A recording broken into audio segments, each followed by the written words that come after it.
All right. So yeah, today we have Joao, the director of research for Gemini, who's going to talk with us about a project that's just starting off, which is an observatory for looking at early warning signs and resiliency for excessive heat in North and South Carolina. I won't steal his thunder, especially because I don't really know the project very well, so I'm happy to learn more about it. So without further ado, take it away, Joao. Cool. This was I'm reusing a presentation we did on January 22nd. As you can see on the slides, there was a presentation we gave to the big symposium ideas where we were pitching these ideas, and we were lucky this was funded. So now we got some time to develop this work. And part of this presentation is to update the group on a project that has been funded and that we'll start to talk about, and there will be opportunity to engage on this project as well. So this project is titled Rural Carolina's Observatory for Early Warning and Health Resilience. To give a little bit of context, and maybe at another time I can talk more about this concept of observatories, but this is a project that has been led by the Duke Global Health Institute Climate and Global Health Initiative, so CGHI, and I would invite anybody that's interested on the topic to go see the website with more information. But it's an initiative that DGHI put together to push the agenda around climate change and health research. And the center pillar of this initiative is to leverage DGHI's presence around the world and establish what we're calling the climate and health observatories. There are 4 planned observatories being established over the past year. And each of them represent an important area in the globe. So one of them is in North Carolina, where this project sits on top of. So the idea is that the observatories are a hub, a platform for us to foster discovery, community resilience, and education around climate change and health.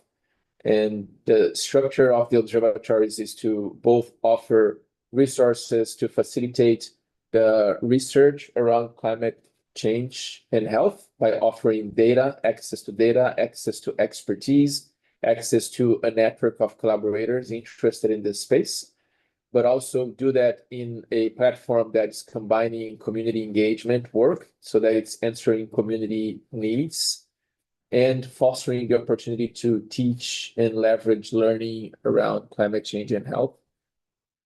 So the Climate and Health Initiative is establishing observatories, as I said, in North Carolina, in the Amazon, in East Africa, and in Southeast Asia. Although the definitions of which countries are involved are still being defined. And we will have by the end of July 30th and 31st, we will have the launch of the Amazon Observatory, the first convening around the Amazon Observatory to be held in Manaus in Brazil. So that's the context and the scenario behind this grant in particular. And this proposal is a proposal that focuses on heat early warning, and how that translates to health resilience that we developed as part of an interaction between me and Jordan Clark, who is the climate data scientist in the Climate and Global Health Initiative, very, very talented climate data scientist, and combines existing work that has been done that I'll talk a little bit about it. It also involves work that the emergency department is doing through all the engagement that Gemini and the emergency department is currently having with the CHERI, the Climate Climate, health. No, I always forget. There's a lot of acronyms. Climate and Health Research Initiative that is led by the School of Medicine. It's different than the Climate and Global Health Initiative led by the GHI. Also engagement with the Department of Biostats and Bioinformatics through the RDAC at the GHI. Engagement with the Nicholas School Institute for Engineering, Environment, and Sustainability through the Heat Hub led by Dr. Ashley Ward. And also Sanford School of Public Policy engaging with CGHI by Dr. Mark Julian. So there's quite a few people involved in this work, and you'll see why. And this work is also being developed in partnership with State Department entities that have been engaged on some of the preliminary work that led to this proposal, and will continue engaging as we build this out. So going into the problem that this proposal is trying to address, the problem starts with the fact that rural heat warning is a challenge. Now, heat is a problem, and I'm not going to get into that. I think we're all feeling that in our skins when we go out. But it becomes a bigger problem in areas where heating is expanded by construction and by other types of human engagement with the environment, such as deforestation and lack of cooling resources.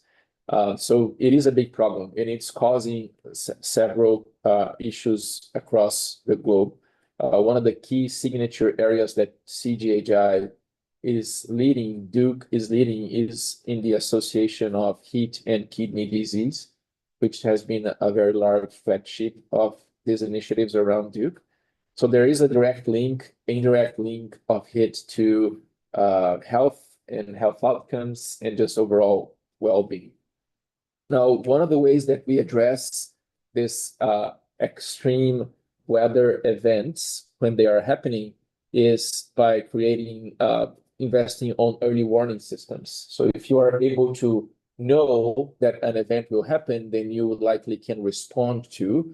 And for those of us who live in the US are very familiar with the civil alerts we receive when there's going to be flash floods, when there's going to be tornadoes or hurricanes or storms.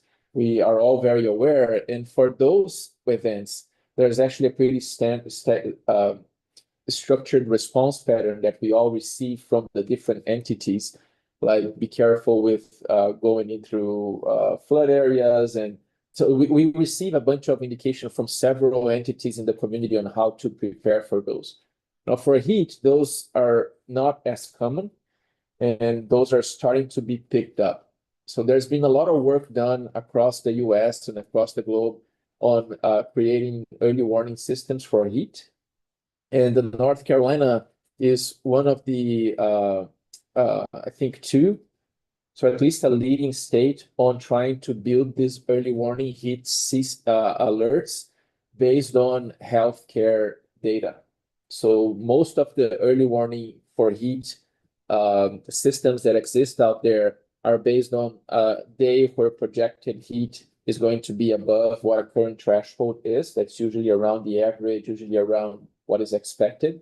What North Carolina did was to find what is this heat threshold that would be linked to an increase in healthcare visits or ambulance requests related to heat. So that we're not just looking at a time where the temperature goes higher, but when does that temperature go high enough that it is related to an increase in the usage of the health system. So for that, we created in North Carolina these different heat zones, which are areas where heat thresholds are applied based on how temperature is related to healthcare usage, either through ED usage, death records, or ambulance uses.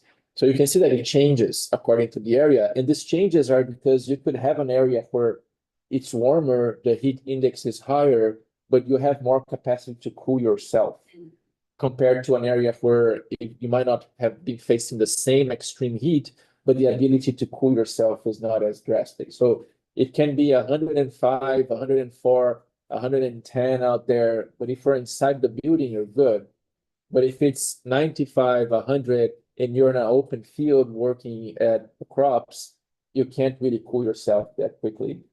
So that's why it's important to have more targeted heat warning systems. The challenge that we face is that even though these heat warning systems were created on top of health records and health usage, these are all linked to sparse weather stations that are usually located in airports, and they provide uncertainty around very granularity for where we can identify heat and heat warnings that are not going to be triggered by being close to a very large urban area. So the key takeaway from this initial work that North Carolina did, which was very innovative and it's important, is that heat health-based thresholds improve and see North Carolina heat warnings, but rural gaps still persist. And we need to work with better locally representative stations to be able to understand what are the same analogous heat warning for rural areas. What makes this project appealing is that those rural stations for weather stations do exist. Their data is just not linked and not used for the development of these warning systems. So it's very feasible to do this work. Now, when you push to what we proposed to do to address this problem, then in this proposal is that we are building what we're calling the Rural Heat and Health Observatory, which is a platform that sits on top of these three pillars. The first pillar is having a structure for data inputs that allows us to analyze heat and heat stress metrics around rural areas, look at EMS and emergency department data to understand and link those existing heat metrics to healthcare utilization, and also look at vulnerability indicators around housing, energy, poverty, other conditions that could be targeted, could be creating more complex response to heat warnings that we could prepare for. Now, this data platform then feeds what we're calling the Rural Heat and Health Analytics platform.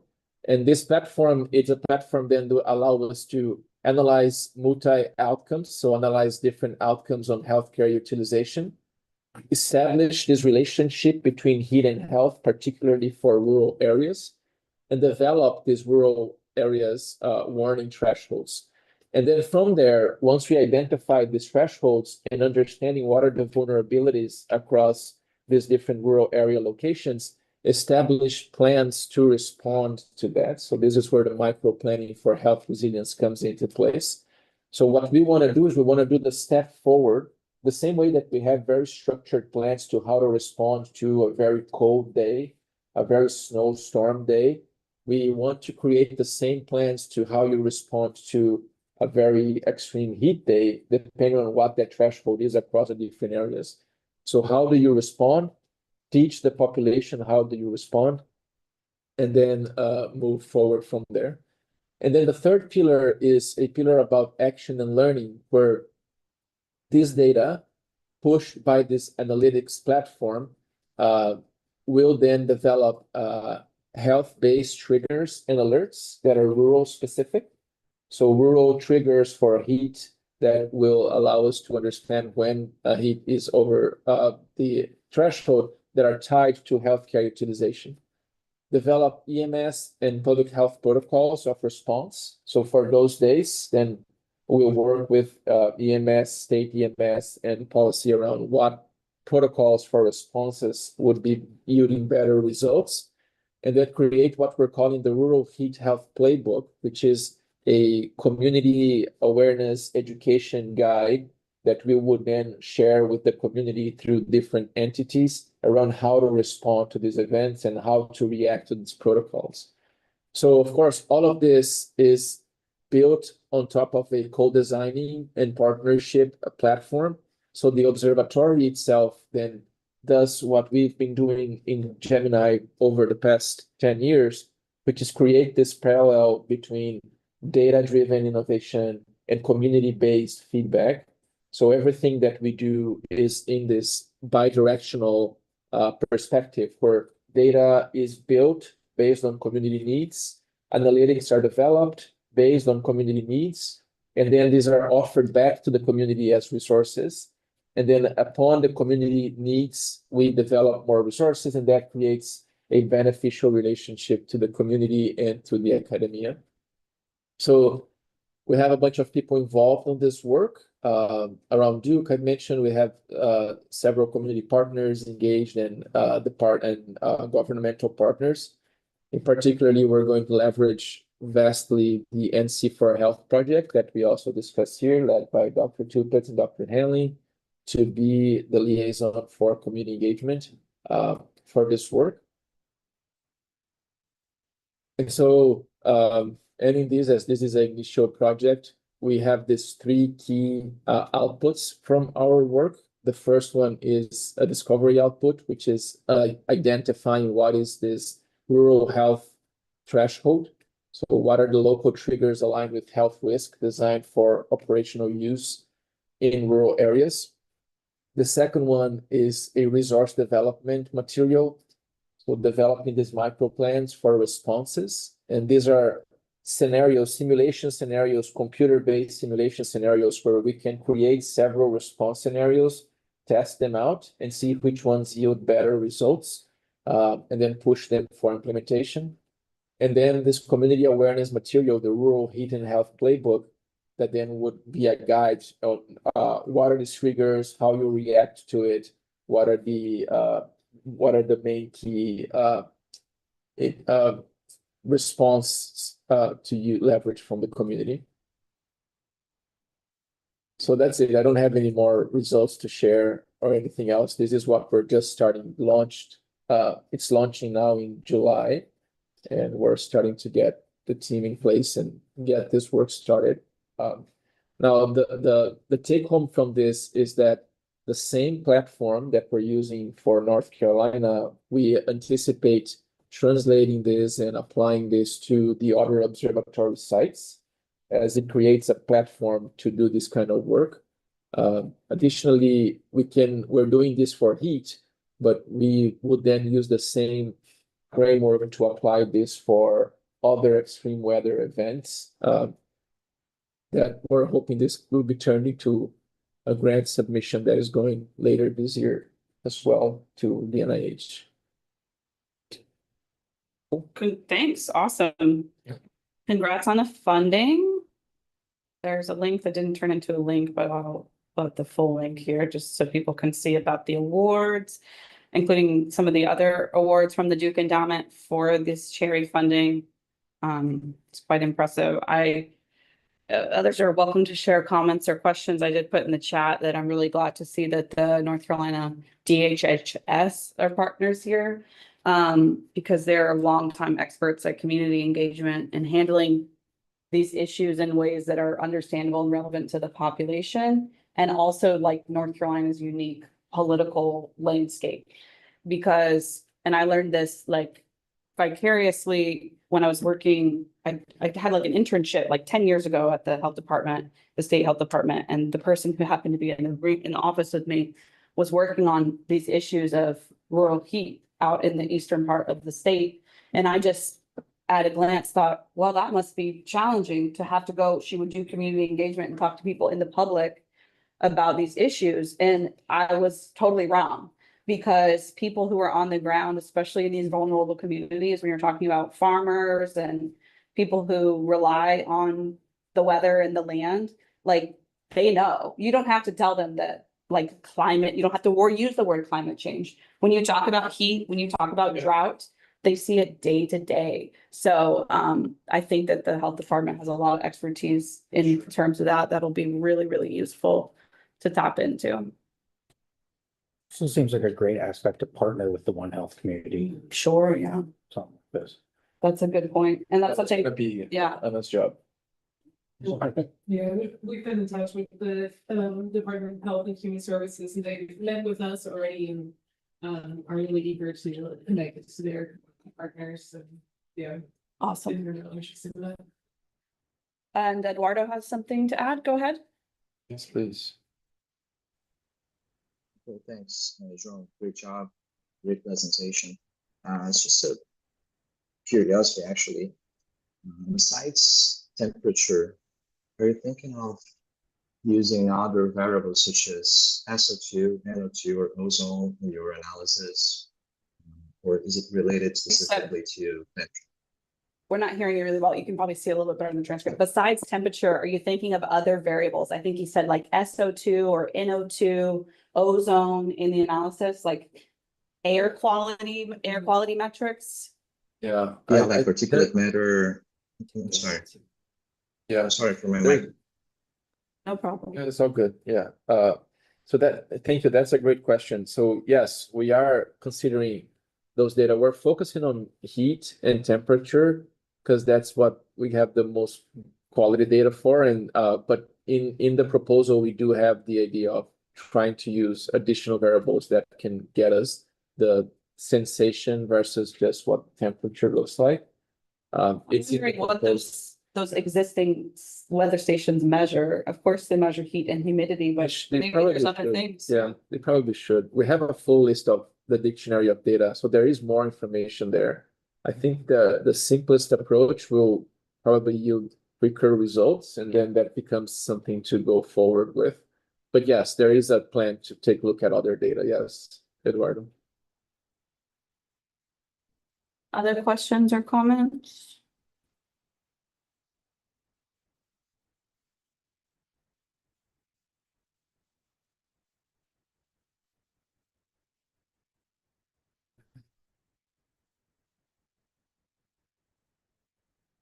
All right, well, good luck to the team. And we hope to hear some of the results before too long. Yeah, Thanks for sharing, Joao. let's see.